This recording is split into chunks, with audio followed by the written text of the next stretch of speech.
今日我示範一下空手道搏擊比賽得分位置，有請我嘅知心好友加德里奧。嚟啊！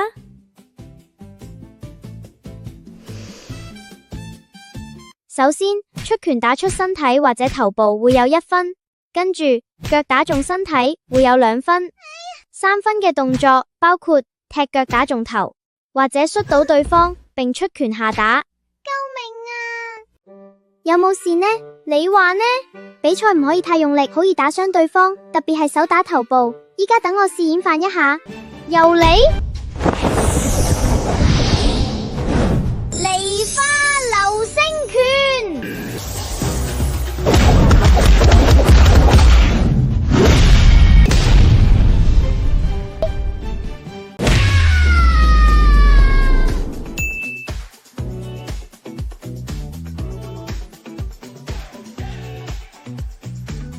好似大力咗少少，我哋下次再見。